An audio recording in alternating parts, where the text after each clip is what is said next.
Oh my gosh, talk about my hay fever kicking in today. Anyway, it's all about mining. Mines, adventures, your role-playing games. That's the topic for today. We're looking at how to do a better job of designing them. And we've been doing this topic for a while, and I keep adding new material. Today, I'm going to do two presentations, not just one. So I'll be covering two different topics. And the two topics that I thought I would cover is what is the purpose of a mine in your adventure? What actually is the purpose of putting a mine into your adventure in the first place? So I'm going to be doing that. And I'm going to talk about the different types of mining. I've done this before. For those of you who want to change up your adventure writing or creation, I'm going to put in something like that as a topic as well. So even though I look like I've finished, I have not finished. There are two presentations for today. Okay, I see Fred Huber is here and Dungeons and Chronics. Thank you for being here. It's great to have you. Let's see if my voice holds out again. Here we go.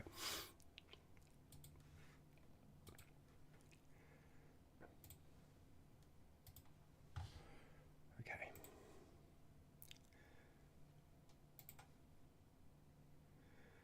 Hi, welcome to How to RPG. My name is Fred Wheeler, and today I want to talk about role-playing games. How to design better mines for your adventures. How do you go about doing that? Well, it's actually not complicated. It's fairly simple, and as long as you remember these key points, then you should be fine. Now, first off, I would like to say that the purpose of a mine in your adventure, let's go back to the original purpose of the mine, and that is the creation of a mine is to extract valuable minerals or resources. But when we include it in our adventure, we're using the mine after that purpose. More than likely, the general purpose of a mine in a role-playing game adventure is to discover the abandoned or hidden treasures in that old mine. Ultimately, most stories revolve around that very purpose. So as long as you understand that, you're on the right page. Now, the mine actually acts as a complex treasure vault that you can explore. That's another aspect of your mine. It's actually a treasure vault. There's lots of things to find and discover, and you scatter them around. And the only way to get them is to explore, lift up stones, look under things, open up containers, that sort of thing. But alongside that is the side quest for a mine adventure. They also exist. And the most common one is rescuing some sort of trapped miner or miners when the mine collapses, or a lost individual or individuals wander into an ancient mine that's quite hazardous, and you've got to go and rescue them. So the rescue. But at the core of any kind of mine complex adventure is that you're dealing with a sandbox style exploration adventure. That means rather than focusing on plot points or plot focused adventures, it's a sandbox. And as long as you understand that, your mine adventure will do the job it's supposed to do. Out of all of the types of dungeon-like or D&D dungeon-like adventures, the mine is the most rational and sensible one to include. Because it's quite expansive, unlike a tomb is quite small. But this allows a lot more exploration and a lot of variety as well. That will actually make sense. You don't necessarily have to put in something that doesn't fit. That is the purpose. Exploration. Looking for treasure. That is your mine adventure. Now, I'm hoping that this was useful to you in some way, and if it was, fantastic. I'm glad it was. I want to thank my patrons who support me. I want to thank you for watching and listening. Hopefully you do get something out of this. And hey, till next time, keep rolling those 20s.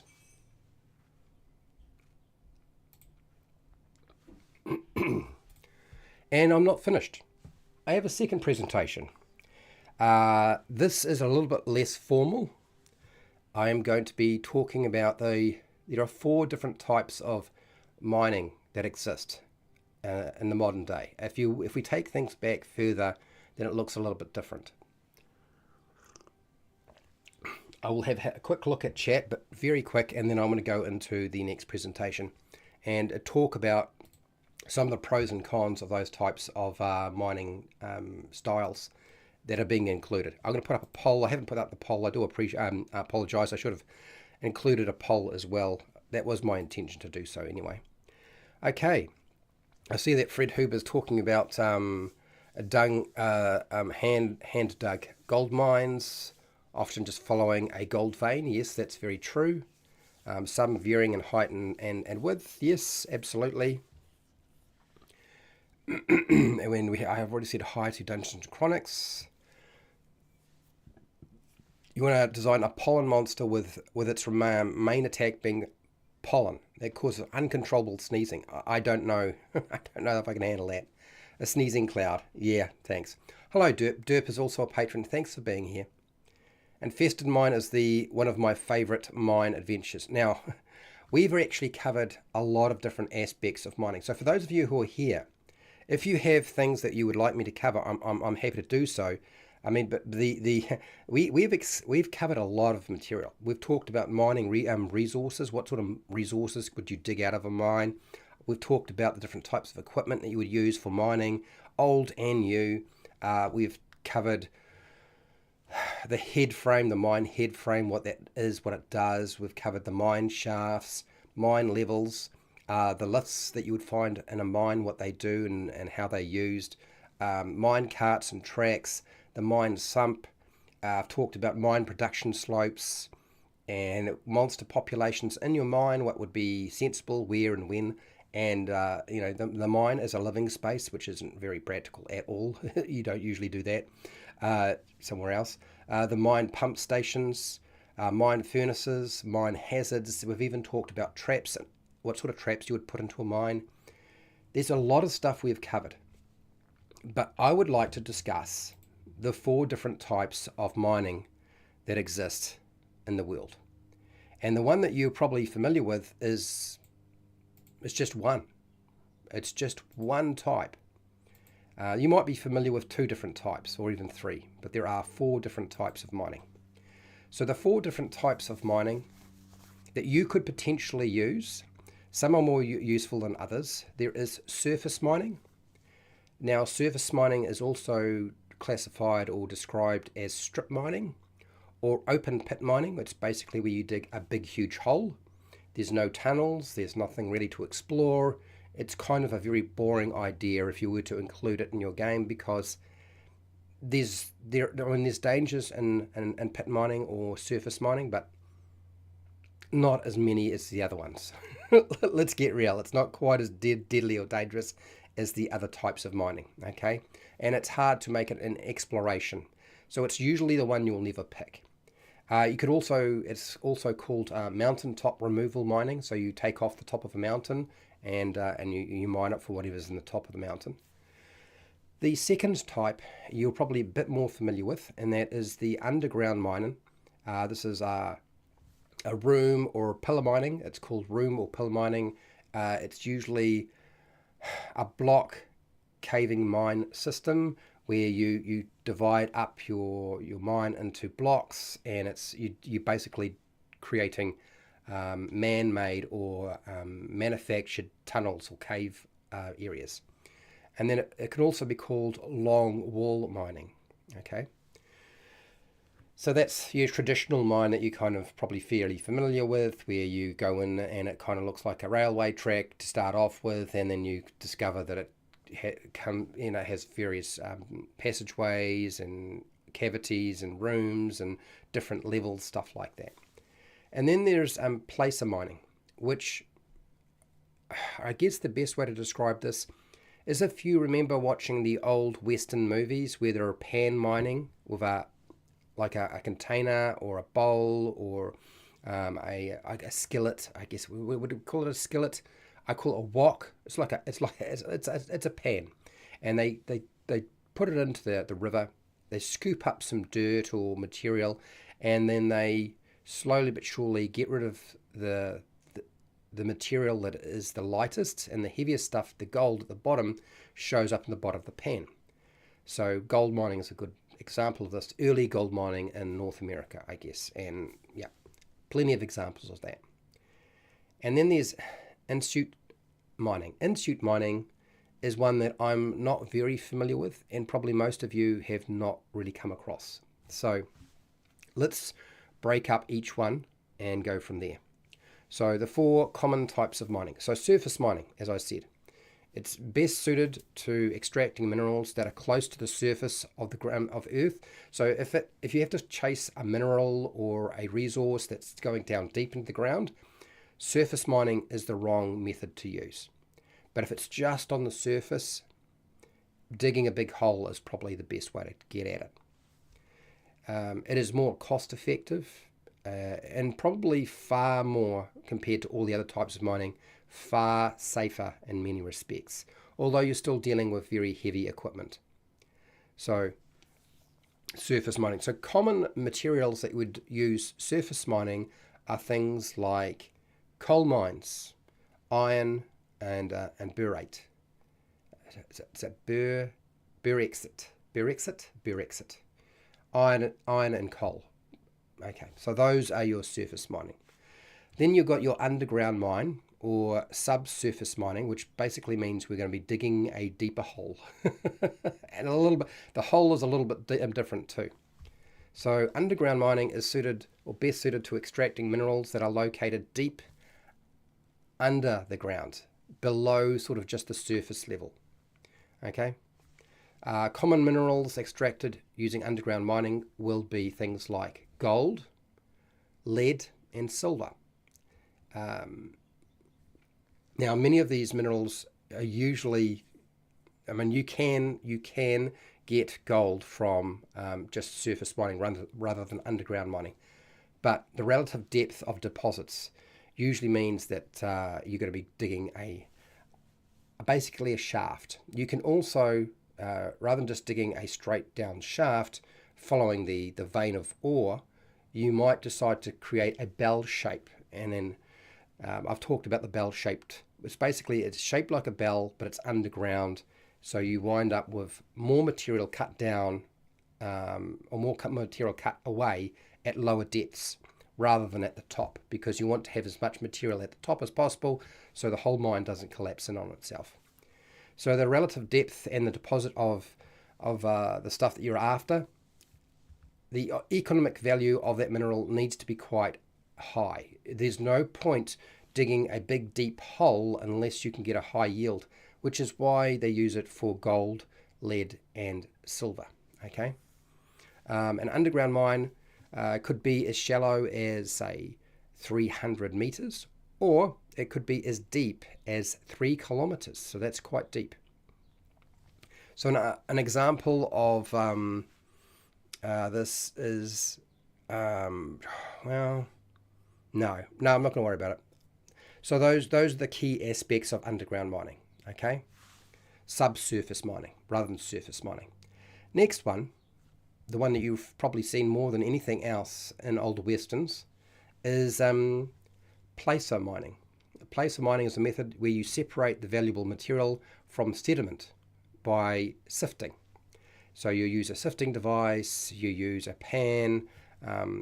Placer mining often takes place in sort of a riverbed or near sandy environments, things where there's a lot of loose material. The accumulation of sediment is what you're after. If you don't have loose material, it's going to be a problem. So common minerals gathered this way using placer mining would be something like platinum, tin, and diamonds, because they tend to sit in those environments. So that's the type of mining you're likely to see, placer mining. Now, you don't have to have just an individual on their own. There are machines that can be set up to actually sift through your material and pass water through it, and the heavy material drops to the bottom, and then you're able to separate it that way. Okay. In-suit mining, in-suit mining, which I know very little about, but I will at least cover it. In-suit mining is the method of recovering material or minerals from the earth without extracting the mix of rocks and ore to the surface. Okay, the process is you extract, but you don't need to worry about that stuff. This is accomplished by what you do is you inject a solution that dissolves the material in its original location, okay? And you pump it back, that solution back through, you back through. So basically, the most common sort of example of this in-situ mining would be uranium. If you're going to try to get uranium, this is the method you would use because it's hard to get at stuff. So you're basically dissolving material around it. So for some miners, 4 of the considerations is expense, the value of the deposit, and the safety aspects of it. And so each one has a slightly different purpose. So probably the newest system that you will be aware you'll come across is in-situ mining. That is a relatively newer system compared to the other 3. So I thought we'd at least talk about the different types of mining today, and hopefully that was partly interesting or useful to you. I almost did not mention too that we have actually covered quite an extensive range of mine adventure hooks. So if you're after adventure hooks for a mine, we actually did that a little while back and covered quite a few different ones. So yeah, if you're looking for more of that, it'll be on its way. I don't think that I will do a presentation on it. I just thought that would be kind of fun to do. So the question is, like, out of all the tools that we have created doing these live streams, what tools are left to make? What things have we left off that you still need to have information about? I guess that's my next question to you, and we'll see where people go with this. Anyway, let's design a pond. No, we've done that. Already done that. Dwarves delve too deep. Look what they let out. Fair enough. And they call it a mine. Exactly. So we're talking about Lord of the Rings. There's going to be a lot of Lord of the Rings comments. I just watching as all of the above. That's fine, Fred Huber. No problems. Huge pit mining can turn into a lake. Yes, it can. The idea, though, when you have pit mining, the great thing about it is you can fill in the hole easily. And as long as they fill in the hole and let the material settle, then you can reclaim the land eventually. Whereas the other mining techniques tend to do quite a lot of damage that you can't really repair easily. But yeah, I know a lot of people don't like it because you basically all the wilderness and so forth and the trees and the animals in that area gone. You dig this huge pit, and there's also all of the clearing that takes place around the pit as well. But not a very exciting way to have an adventure if you have just a great huge hole in the ground, right? Big open hole, not really the one. The other ones are probably going to be more useful to you. Certainly the underground mine is the most common one you would use. The others are just types of mining. Anyway,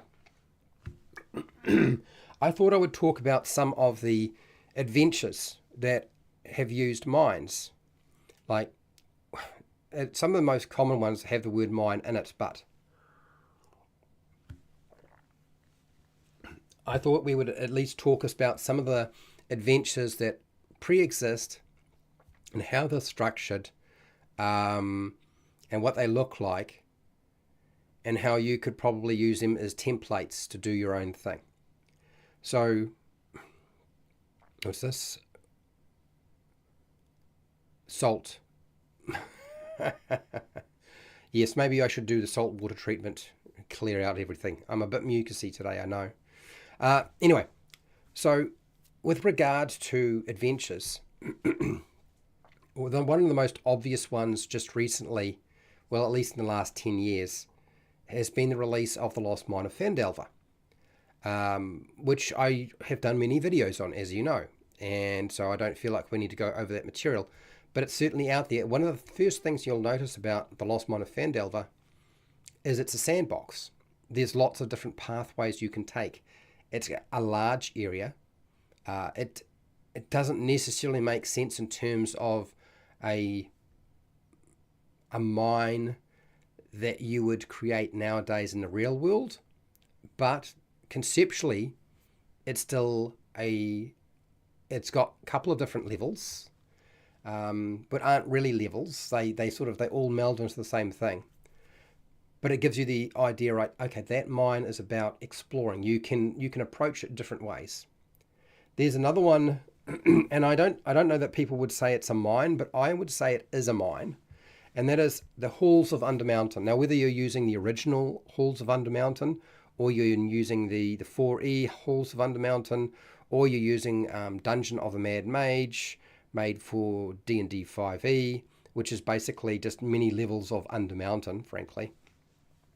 I would say that is, at least the first level, is more or less like a mine that's been repurposed. And it's different levels, again. I mean, the mythology behind it and the story behind it is that it was dug out or formed by a wizard, okay? But I would say the first level is, when you think about what it is and the story behind it, it was originally a mine. So there's that one. And I've used Undermountain a few times. And so, again, it's expansive. It's about exploring. I guess another one that I suppose traditionally has not been classified as a mine, but White Plume Mountain is a mountain adventure where you journey into the White Plume Mountain. And I would say, again, that's quite a lot like a mine adventure. Lots of different locations you can go to. So it has lots of different options. So you don't have to go in just one direction or just two directions. Often there's more than two options available. You could have up to 3 or 4.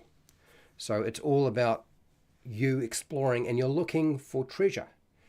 Almost always, these are always about looking for treasure. I'm curious as to where people get their maps. Are you drawing your own maps for mining? Or are you, if you're not drawing your own maps, where are you getting them from? So do you draw them yourself, or do you get your mine maps from a source? Because I think that's probably one of the next factors that we need to consider with this, is that where do we get our resources from? If we're not going to draw them ourselves, who can we get them from without having to pay a lot of money or no money, frankly? So I'm going to put into the chat just a quick question. Hashtag. Where do you get your maps for a mine adventure? So Derp will draw his own usually. Not surprised at all. I'm not surprised at all. And of course you base it. Sorry people, I'm only going to have to chuck one of these in. I'm losing my voice already. One of those. I like summer because I usually don't get sick, but the hay fever is always a problem. Anyway, so if you're going to draw your own map, I'm assuming, Derp, that you use a pre-existing mine structure or layout, and then you build from there and modify it to suit you, right? Yes, no, you'll let me know if that's correct. I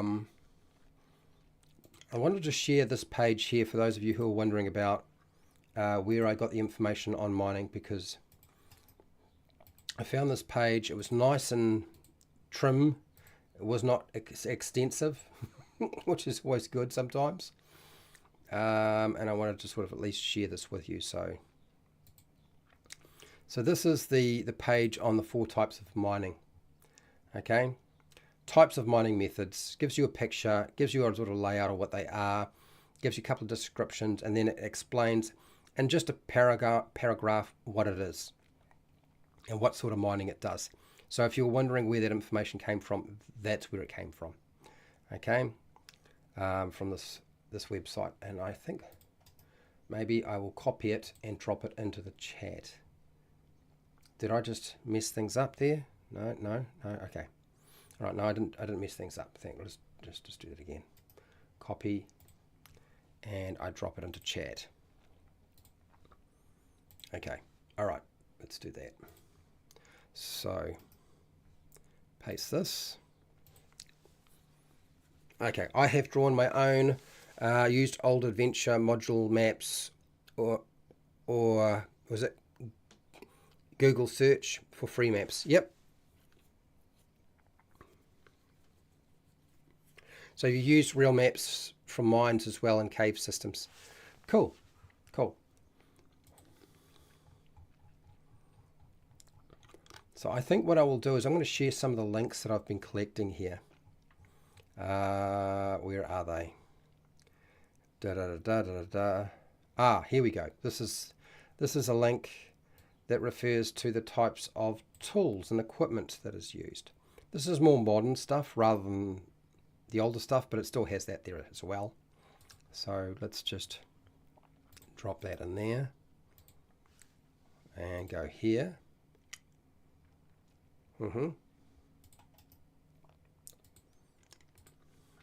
So one of the drags about accessing pre-made adventures for mines is Lost Mine of Phandelver is no longer going to be available free. So they're discontinuing the free access to Lost Mine of Phandelver. But as I said, there are plenty of older mine-like adventures that still exist that you can use. Okay. Now, where else is there? I'm not doing that, not doing that, not doing that. And then I think that's all I had in terms of links. All the other links are D&D Beyond, and I don't think there's any point giving you them, so we won't. Okay, cool. Now, Dyson logo. I know a lot of people don't like Dyson logo, but it's a simple map. He does stuff that's fairly easy.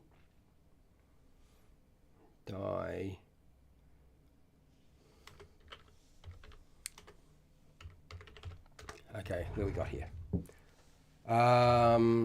Dyson's logo. Okay, here we go. This is it.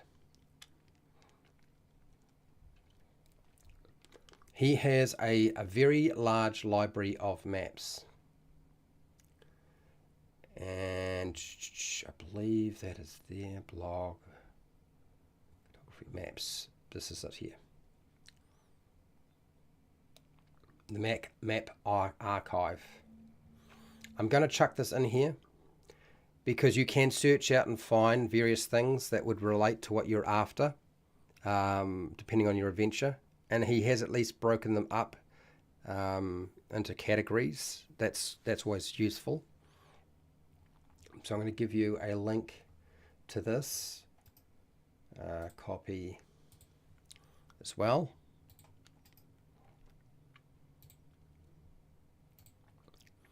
Here we are, Dyson logo.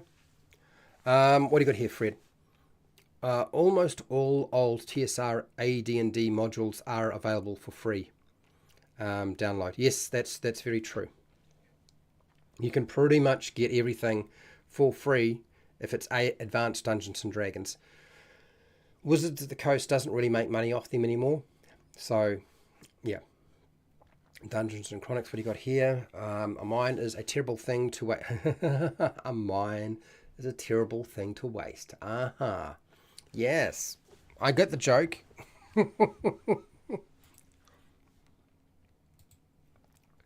Now, one of the things we were doing is we were constructing in the Game Master preparation a minecart roller coaster skill challenge. And I haven't really been able to finish that, primarily because there's a lot more left to do. And so that's probably the only thing that people have asked me to cover that I haven't finished yet. So we've covered all the aspects that you've asked for in the past. And I feel like we're getting to a point where there may not be that much more to say about mining because we've kind of done it all. So I'm going to ask you a question, and we'll see, those of you who are here, you let me know if we haven't covered something. What do we need to cover regarding mines and adventures. Let's see if I can get this right.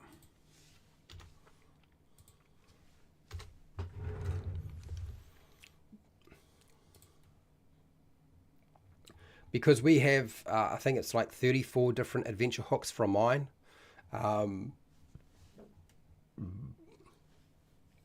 We've covered extensively pretty much everything that you would normally require. And at this point, short of us spending our time drawing maps. Now, I'm not against the idea of doing that, of taking drawing software and drawing a mine as part of this, if that's what you want. Otherwise, I'm happy to do something else. Did you cover different races' mines? Now, here's the problem. I haven't, but here's the problem with different races' mines. Are different races really going to have mines that are that much different to each other? Kobold, dwarf, giant mines would be different. They might well be different, but I think key elements would still be very similar. So, okay. I will mark it down with a star. Different mines for...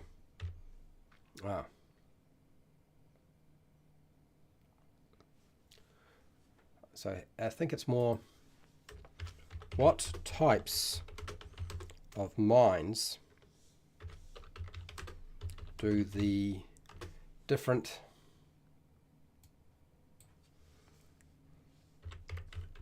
races use?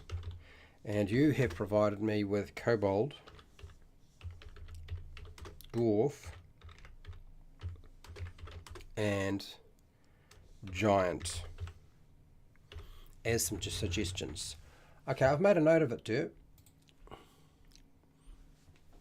So I've got that down. So kobold, dwarf, giant, different types of mines for different types of species, or races in this case. Fred Hubert, my favourite low-level hook to get PCs into a mine or cave is the King's Wizard wants bat poo to experiment on for their fireball spell. Well, yeah, if you can get the players to play with bat poo, it's all good, right? Oh dear. Right, so Halls of the Mountain.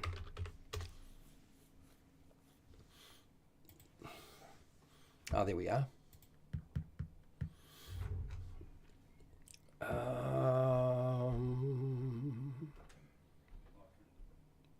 So there is a 4E version of this, and there is that the original version? I'm not too sure. Let's see, let's grab this one here. This is on drive through.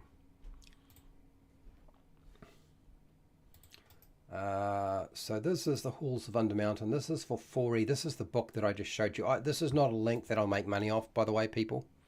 So I'm gonna drop it in here for those of you who are interested.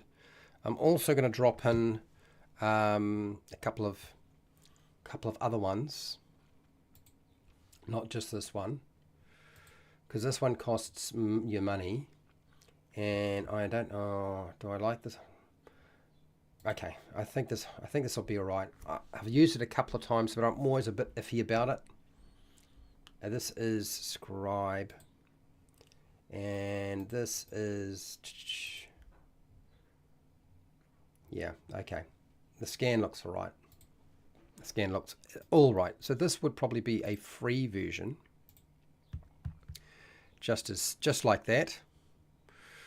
Okay. Kobold would hand tunnel following a vein. So they would follow the vein, a silver, gold, or gems. The tunnels would be too small for humans. That's very true. Kobolds, when they're making any kind of tunnel system, always make them quite small. My dwarf mines have a lot of smooth edges and perfect corners. It's just about practicality for them. It's a craftsmanship thing. Yeah, and also too, when they dig mines, they don't usually just discard them, do they? Hello, Itchy. How are you doing? Hey, Fred. Great to see you. Would you rather have Hypnotic Pattern or Fireball as your third level spell? Fireball. There's a couple of these for different reasons, Itchy, why I would grab them. Hello, Jeeves. How you doing? I'm glad you're able to make it. I'm going to keep dropping in links into the chat today. This has been one of those days where I'm just going to grab stuff. I'm sure you could do it yourself, but I'm going to drop it into the chat because that's where my head is at today, is to drop stuff in there. So there's a couple of different reasons why I would take Fireball over Hypnotic Pattern. One, because Fireball does a lot of damage, and it always does a lot of damage, even if somebody saves. Even if somebody succeeds on the save, it's still doing quite a lot of damage to quite a lot of different individuals. Hypnotic Pattern is good for what it does and what it's trying to do, yeah. But there's another really key feature, and it's probably the most important factor for me when playing any kind of caster who has access to Fireball, is the peer pressure that you get when you are a caster that has access to Fireball, a level 3 spell, is they will start to chant Fireball, Fireball. Why don't you Fireball them? And if you don't have Fireball, it's always a pest. Just to get rid of that, even though I don't want to cast Fireball every single time we have a battle, even when I don't want to do that, I would prefer to do something else. It's always good to have that there, just in case it just gets a bit much and your group is like, oh, why have you not got Fireball? This has happened to me before. So, yeah. I always found that peer pressure is a big factor when you're playing with a group, particularly when you've been playing with the same people over and over again, and they're sort of they're relatively close friends. The thing with close friends is they can get away with a lot more than a stranger can. So they can take the piss out of me. The number of jokes I remember that get told when you don't have Fireball at your disposal are quite extensive. Yes, don't need that. Make sure I have it there, even if I don't cast it. Okay. Next. Where is it? White Plume Mountain. That's not what I wanted. Okay, there we go. PDF. Down, down, down, down, down, down, down. Here we go. Here we go. White Plume Mountain.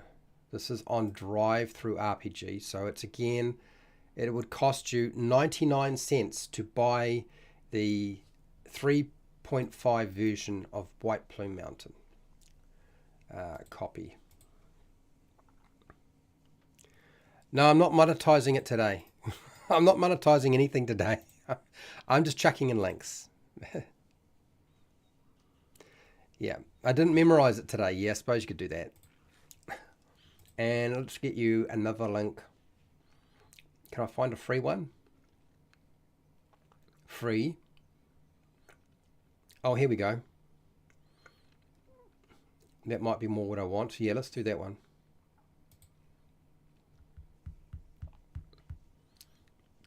Open up. Ah, there we go. Go straight to the PDF. I love it when they do that sort of thing. So this is the original White Plume Mountain Dungeon Module S2. So if you want to go right back to the very beginning without anybody fiddling with it and making alterations to White Plume Mountain, this is the link I'm about to drop in now. Again, I kind of classify it as a mine. It's kind of like the cut off the top of the mountain sort of mine, I guess. But you don't cut off the top of the mountain. I don't know. Does that make any sense at all? I don't know. I don't think it does. Okay.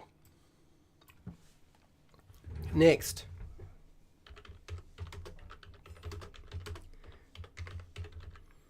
All right, here we go. This is another mine adventure. And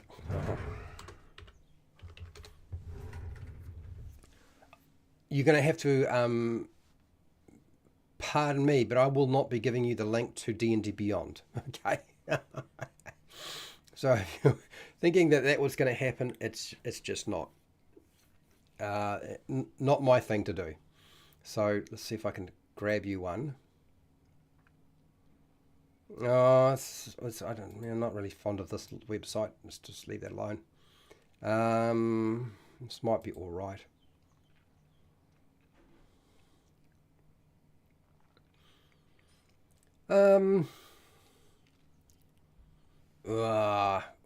Always dislike when I see that word there.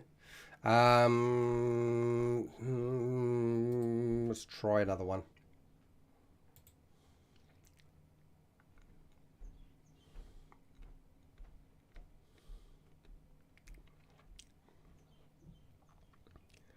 Okay, all right.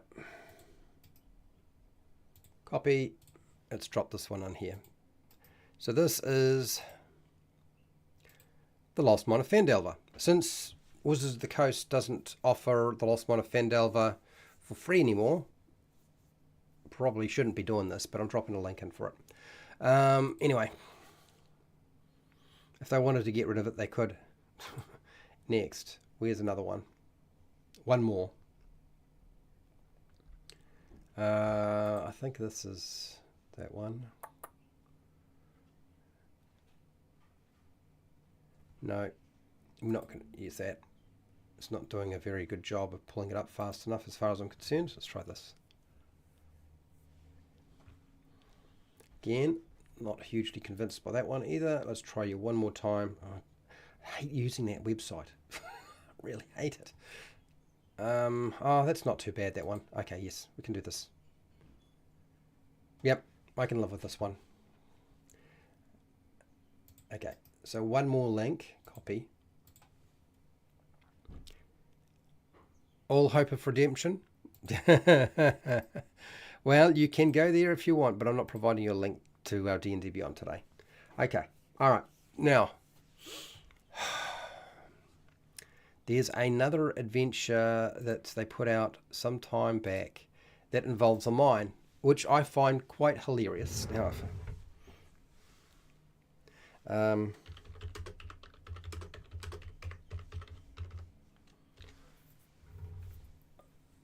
no, it's not the mine. It's the mine of. I'm sure it's called something like that.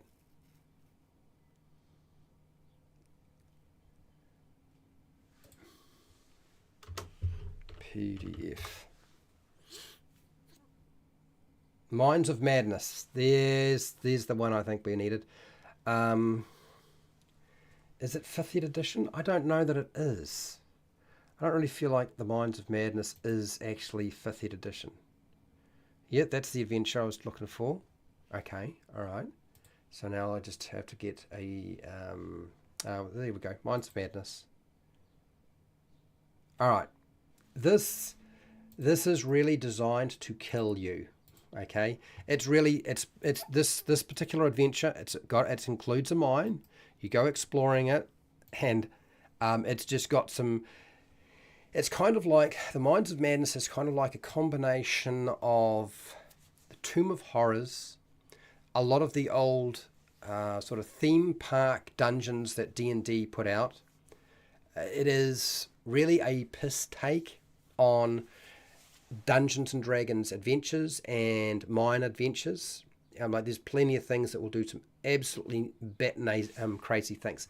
Now the great thing about this adventure, I don't feel bad about providing you a link to this and it being free, because it was designed to be played with D&D Next, with D&D Next rules, which, as you know, if you've been following anything, D&D Next became Dungeons and Dragons 5e.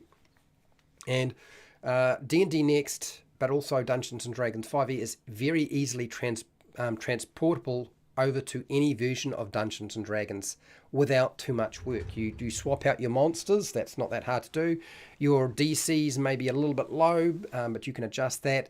And it usually indicates if you're using a skill, whether it's going to be strength, dexterity, constitution, intelligence, wisdom, or charisma. And the great thing about adventures that are structured that way is they can be backward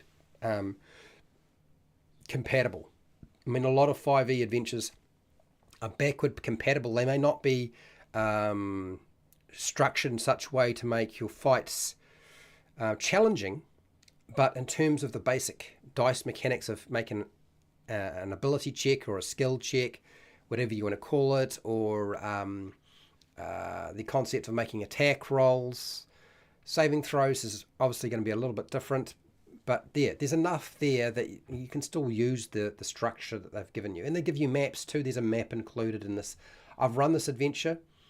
I've played in this adventure, and I've died many times in that adventure. So yeah, the Mine of Madness. It is. It's a good time. It really is. You need to have people, if you're going to play this. You need to have somebody. The Mines of Madness requires you to have a good sense of humor. Okay. And if you don't have a good sense of humor, and your players don't have a good sense of humor, then maybe just leave it alone. But I still thought it was a good romp. What do you got here, Nacho? Hello, Nacho. Nacho Man is a patron. Thank you for being here. A druid mine where the druids wild shape into giant moles to dig holes. Could well be. Oh dear. Okay. Drink of water for me.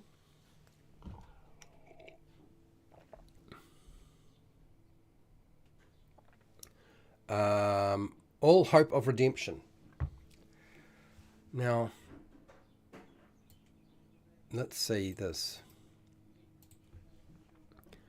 All hope of redemption. Paste.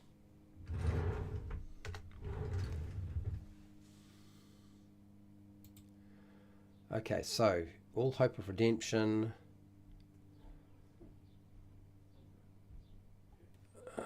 Let's go here.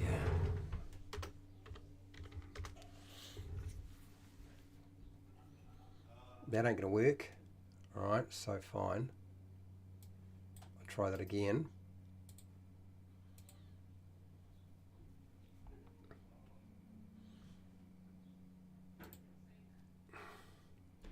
Going down here.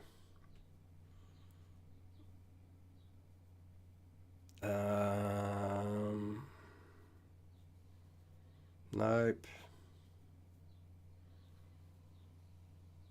Nope.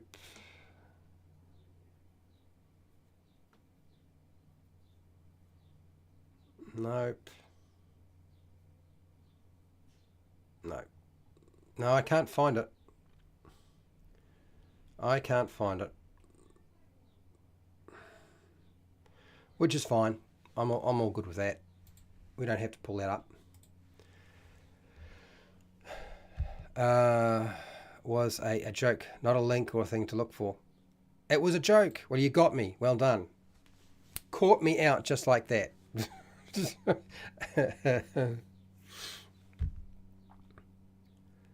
Okay. I'm actually going to finish early today. I'm going to finish early today because I know I'm not feeling that well.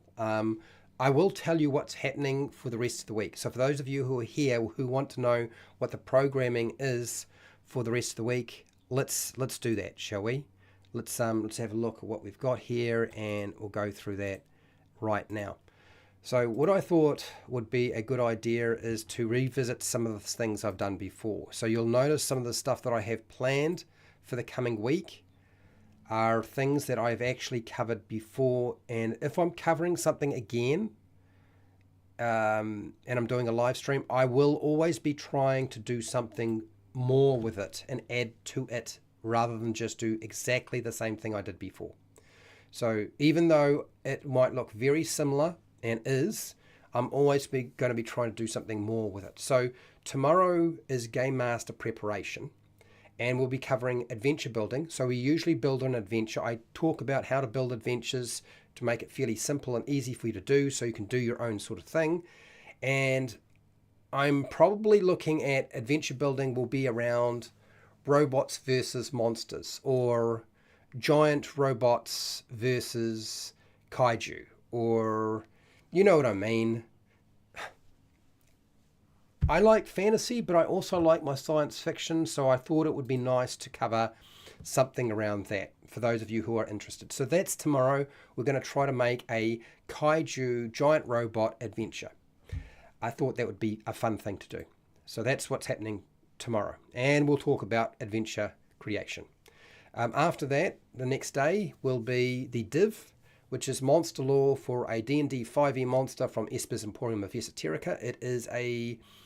It's a giant-like creature, and it has all sorts of special things. So that will be a small presentation, but we'll also make a monster that day. So after the presentation, we'll make our own homebrew monster, as we have been doing on this channel for a while now.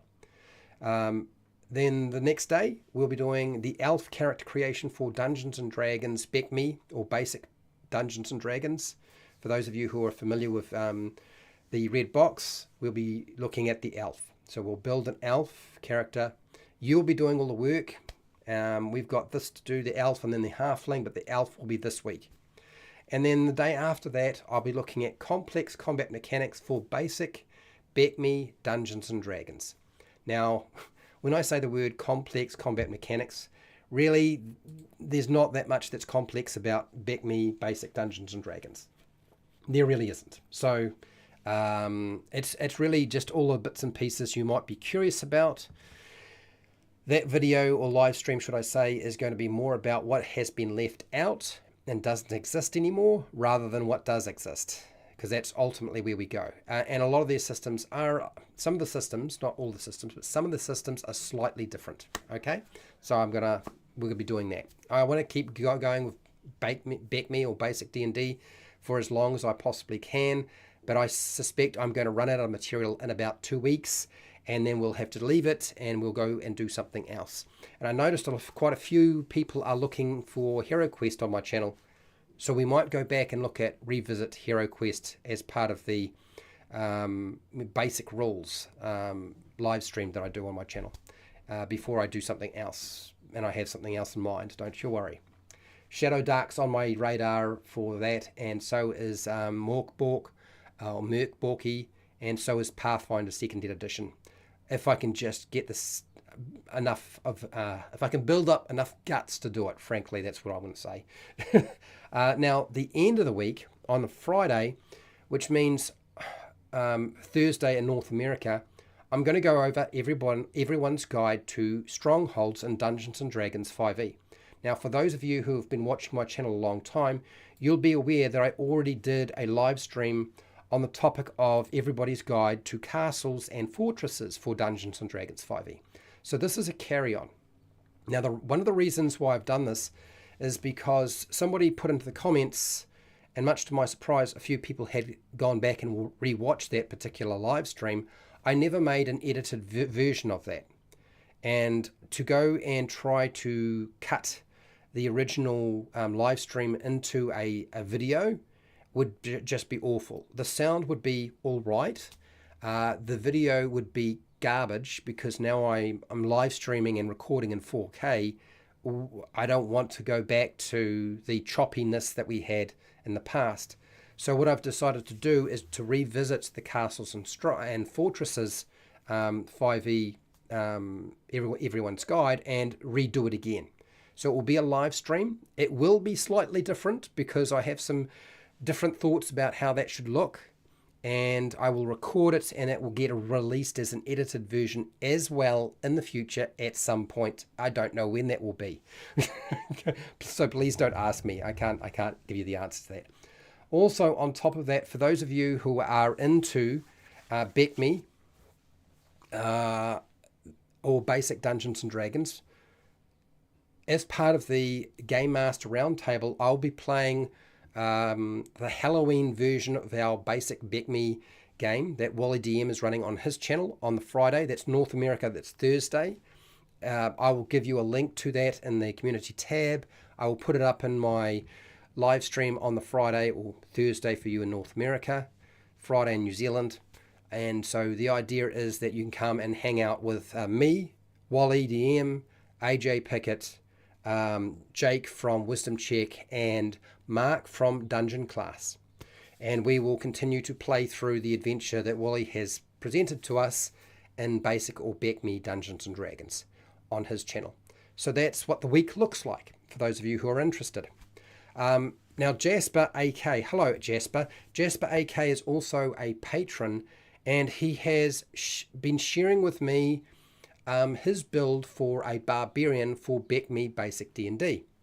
And so Jasper, I think what I'm going to do is I'm going to do a live stream, and if you don't mind, you'll tell me now if I can't. I would like to actually present and build your barbarian for Basic Back Me using the information that you gave to me, your homebrew creation.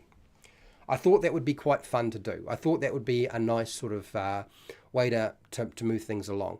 Considering I've been using your character sheet that you made, the fillable character sheet, considering that you've jumped on and become a patron, and considering that we've chatted quite a bit and you were willing to share it in the first place, I thought it would be a good idea. So we'll see how that all comes together in the end, but you'll let me know, Jasper, if you think that's a terrible idea. So that would probably be about 3 weeks from now. 3 weeks from now, we'll do that. So that was the plan. Okay. Yeah, Back Me does not win because of tacos. Not at all. Never has, never will. Never has, never will. Hell yes. Okay, Jasper. So that's the plan. I'll make sure that works. I'll make sure that happens. Glad you said yes. Okay. All right. So what type of mine have you included in your adventures? So I'm just looking at the poll now. 11 votes. Underground mine. Most common one, I would imagine. 54%. Just watching. Okay. Well, that's 45%. And then surface mining, 0. And placer mining, 0. So the most common type of mine that people use is the underground mine, where you go below the surface and you dig a big sort of hole straight down, or a bell shape under the ground, or something like that. Make the barbarian a dog. I love seeing the community it does with the little bit of create. Look, I like it too. It's one of the things that's definitely made me much more interested in doing YouTube, is the fact that I don't have to keep talking about somebody else's stuff. And yeah, if it's not obvious, I do. So even Fred Huber has sent me stuff and said, you can present this in the past, and we've done that. I remember when you did the what was it, the dragon eggs? You sent me some notes on dragon eggs and how to do that. Yeah. Yes, I understand. Just watching meant all of the above. I understand. I got it. I understand. All of the above. So Fred has done it all. I'm not surprised. Anyway, I'm going to take off. We'll come back to this topic in about 2 months, roughly, I believe, and see what else I have for you. Hopefully something more. Or maybe not. I don't know. Maybe it's just time to start drawing mind maps. I mean, that could be it too. I'm not saying Minecraft maps. I just mean mind maps. So, huge thank you to all of my patrons. Thank you very much for being here. Thank you for supporting me so I can keep doing this. I'm going to say right now, you're going to start seeing some Star Wars adventures jumping up onto Patreon. So if you're interested in some of the older stuff that I've converted or written, some of it I have written, some of it I've converted, and you like Star Wars, you're going to start seeing a lot of that jumping up there. Yeah?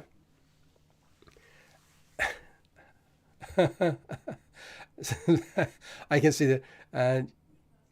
Yes, I saw your thoughts, Fred, on the Lich, and I didn't go any further with it. I'm not going to apologise. I'm still thinking about it. That's where my head is at. Anyway, so thank you to everybody who took part in the poll, who's been watching and listening. Hopefully it was useful to you in some way. We'll catch up with you in the future, hopefully with one of the programs that are running this week. And look, big, huge thank you to Fred Huber, Jasper AK, Derp, Jeeves, Itchy. Thank you for being here. Dungeons and Chronics. It's good to have people in the chat talking about stuff, so thank you. So wherever you are in the world, whether it be the morning, the afternoon, the night, or the wee early morning, please look after yourself, your family, and your friends. Be nice to your neighbours, and hey, till next time, keep rolling those 20s.